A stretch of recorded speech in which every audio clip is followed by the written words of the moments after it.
Car అడ్డుగా ఉన్న road వేసిన తీరును చూసి అధికారులపై ప్రజలు విమర్శలు చేస్తున్నారు.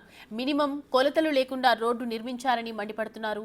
రోడ్డు నిర్మాణ సమయంలో కారు అడ్డంగా ఉన్న అలానే రోడ్డు వేసి నిర్లక్ష్యాన్ని ప్రదర్శించారని, అసలు రోడ్లు ఇట్లా కూడా వేస్తారా అని అసహనం వ్యక్తం చేస్తున్నారు గ్రామవాసులు.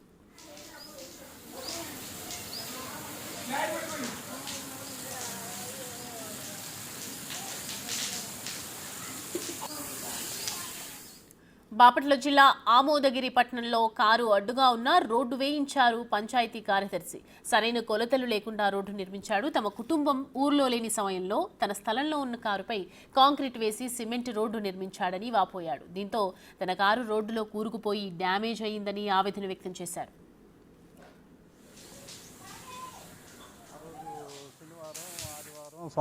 సోమవారం సెలవులు అవడంతో సార్ ఊర్లో లేకపోవడంతో సార్ నాకు ఫోన్ చేసి అక్కడ ఏదో రోడ్డు కాడ డిస్టర్బెన్స్ జరుగుతుందంట, కొద్దిగా వెళ్ళి చూసి అతనితో మాట్లాడి చేయమన్నారు. నేను వెళ్ళి చూస్తే కొద్ది కారు జరిపే ఉంది, సరే దాంట్లో సరిపెట్టుకోమని చెప్పా. సరే కాదు, కొద్దిగా ముందు టైర్ కొద్దిగా జరిపితే రోడ్డు పడిద్ది, ఆ రోడ్డు అంటే నేను అతని దగ్గరికి వెళ్ళాను. రెండోసారి మాట్లాడా, అన్న కొద్దిగా ముందు టైర్ కదిలిస్తే రోడ్డు పడిద్దంట కొద్దిగా అన్న అంటే, లేదన్న ఇప్పటికే 2 అడుగులు జరిపాను నేను జరపను, కార్ టచ్ అయితే మటు ఊరుకోను అని అన్నారు. ఇంక అక్కడి నుంచి వచ్చేసాను, ఆయన ఊరుకోలే. మాది ఇంటి ముందు పంచాయతీ రోడ్డు గత ప్రభుత్వంలోనే శాంక్షన్ అయింది సార్.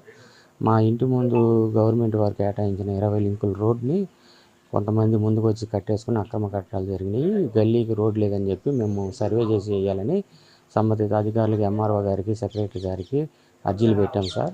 అట్లాగే సర్వే చేయాలని చెప్పి కూడా మేము గట్టిగా అడగటంతో అప్పుడు రోడ్డు శాంక్షన్ అయిన కాంట్రాక్టర్లకి మాకు వివాదం జరిగి గొడవలు జరిగినాయి సార్. కొద్దిగా అప్పుడు ఆ రోడ్డు ఆ కారణంగా ఎలక్షన్ ముందు ఆగిపోయింది. ఇప్పుడు మళ్ళీ తెలుగుదేశం గవర్నమెంట్లో అదే రోడ్డు శాంక్షన్ అయింది సార్. మా బావమరిది గారి ఆరోగ్య నిమిత్తము రాజమండ్రి దగ్గర ఎల్లా గ్రామంకి ముందుకు వెళ్తున్నాం. ప్రతి శని ఆదివారాలు మేము 3 వారాల నుంచి అటు వెళ్తూనే ఉన్నాము. అట్లాగే ఈ శనివారం కూడా వెళ్ళాం సార్. తిరిగి వచ్చేసరికి మా ఇంటి ముందు మా సొంత స్థలంలో రోడ్డు వేసేసి మా కార్ టైర్లు కూడా కాంక్రీట్తో నింపేసి రోడ్డు పూర్తి చేశారు. ఆదివారం ఈవినింగ్ మేము వచ్చి చూసుకునేసరికి టైర్లు మొత్తం కాంక్రీట్లో మునిగిపోయి ఉన్నాయి. వెంటనే మేము ఆవకాయి ఏడపాలెం స్టేషన్లో కంప్లైంట్ ఇచ్చి సంబంధిత అధికారులు మాకు న్యాయం చేయాలని